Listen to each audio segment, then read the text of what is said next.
The latest episode of Secret Invasion features another very interesting Easter egg to the bigger universe that the series occupies a place in. This time revealing us an interesting look at the fallout of the Black Widow movie.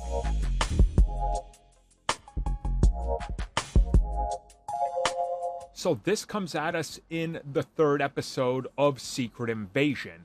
And if you put on the subtitles and you look at what they're looking at and what they're talking about, you see the mention of Dreykov's men.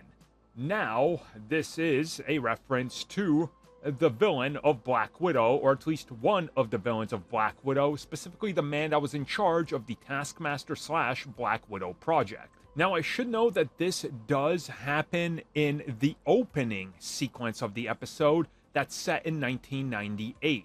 So it gives us some sort of context for how long he's been doing this, but also that S.H.I.E.L.D. literally knew about him, and chances are S.H.I.E.L.D. / Nick Fury had Skrulls infiltrating him, but they never managed to actually stop him, and he was able to go unchallenged for a good 2+ decades. Now, what I find most interesting about this is that there's been recent rumors that we could go back to this character, I mean Dreykov, obviously, in some future projects, specifically ones related to Yelena, aka the Black Widow.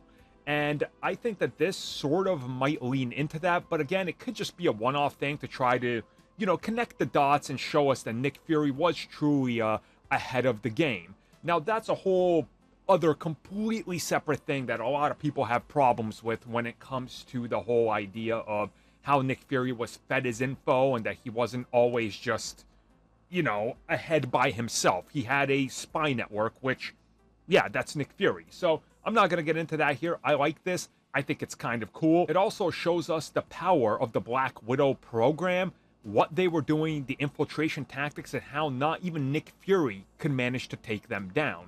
Shows us that despite everything at his disposal, he couldn't take care of this guy, which I think, again, in a sort of retroactive way, kind of explains more about what was going on and why the plot of Black Widow happens the way it does when it does.